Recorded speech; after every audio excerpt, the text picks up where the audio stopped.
मगरमच्छ जैसे भूखे खूंखार शिकारी को सामने कछुआ दिख गया और फिर ये खूंखार कछुए के पीछे ही पड़ गए। अब मगरमच्छ को कछुए की तरफ बढ़ता देख वहां मौजूद सैलानी जोर से चिल्लाने लगे, लेकिन मगरमच्छ जैसे खूंखार शिकारी को इनके चिल्लाने से कोई फर्क नहीं पड़ने वाला और वो इस कछुए के पीछे पड़ा रहा। लोग चिल्लाते रहे और मगरमच्छ ने कछुए को अपने जबड़े में दबोच लिया।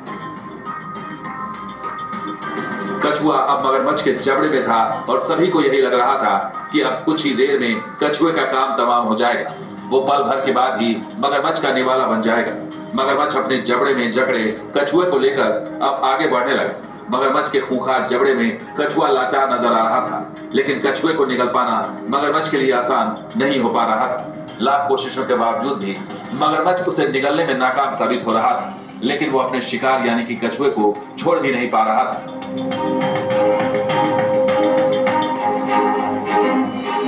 मगरमच्छ के जबड़े से छूटने के लिए कछुआ अपने पैरों को लहरा रहा था, लेकिन खूंखार शिकारी के सामने ये कोशिश बेमानी थी।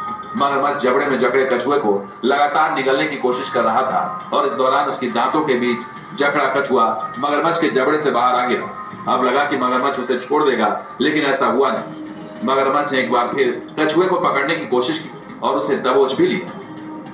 कछुआ एक बार फिर मगरमच्छ के जबड़े में पहुंच चुका था। अब उसे उछलकर मगरमच्छ निगलने की कोशिश करने लगा और इस दौरान कछुआ फिर उसके जबड़े से बाहर मैदान में गिर गया, लेकिन अपने खूंखार दांतों के साथ मगरमच्छ ने कछुए को फिर से लपक दिया। ऐसा लग रहा था मगरमच्छ ने आज गलत शिकार को टारगेट कर लिया।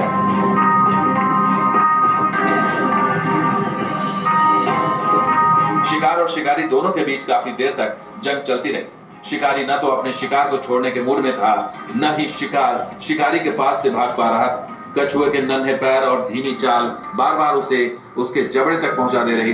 काफी देर तक दोनों के बीच जोर आजमाइश चलती रही और थक हार कर मगरमच्छ को इस बात का एहसास हो गया कि आज शिकार उसके मुंह तक आकर भी उसके पेट में नहीं जा पाएगा। और फिर जब इस बार कछुआ मगरमच्छ के जबड़े से बाहर निकला तो फिर उसे जीवन दान भी मिल गया।